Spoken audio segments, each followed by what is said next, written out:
आज आम्ही भीमा तुझ्यामुळे आभार मोजतो. आज आम्ही भीमा तुझ्यामुळे वादळी रोखतो. आज आम्ही भीमा तुझ्यामुळे बंदूक तोफा अन शस्त्र साठा यांची आम्हा गरज नाही. बंदूक तोफा अन शस्त्र साठा यांची आम्हा गरज नाही. कारण शब्दांनीच पेटवतो रान आम्ही भीमा फक्त तुझ्यामुळे.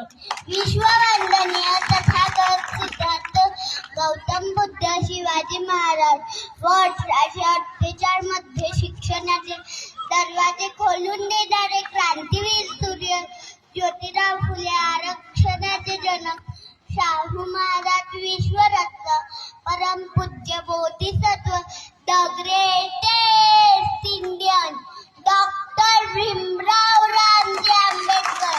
मी बहुजन समाजातील संपूर्ण महापुरुषांना व त्यांच्या कार्यांना विनम्र अभिवादन करते. माझ्या समोर बसलेल्या शिवरायांच्या मावळ्यांना व बाबासाहेबांच्या निळ्या बगडांना तुम्हा सर्वांना माझ्या क्रांतिकारी जय भीम. जय भीम. माझे नाव अक्षिता अमित आहे. 14 एप्रिल हा दिवस फक्त कॅलेंडरवरची एक तारीख नसून काळाने घेतलेला कलाटणीचा दिवस आहे. आजच्याच दिवशी डॉक्टर बाबासाहेब आंबेडकर नावाचा एक क्रांतीसूर्य जन्माला आला होता. त्याने हजारो वर्षापासून अन्यायाच्या काळोखात खितपत पडलेल्या समाजाला स्वातंत्र्याचा सूर्य दाखविला होता. हे स्वातंत्र्य होते मानवी हक्क मिळवण्याचे, हे स्वातंत्र्य होते शिक्षणाचे, हे स्वातंत्र्य होते सामाजिक परिवर्तनाचे आणि हे स्वातंत्र्य होते माणसाने माणूस म्हणून जगण्याचे.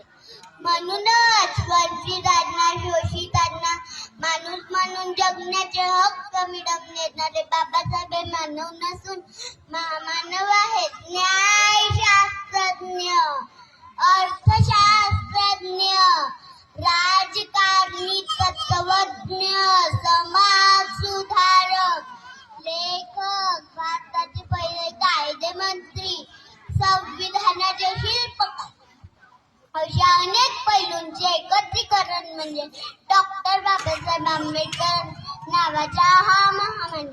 एक व्यक्ती आपल्या एकाच जीवनकाळात किती प्रचंड कार्य करू शकतो याचे उदाहरण म्हणजे बाबासाहेबांचे जीवन.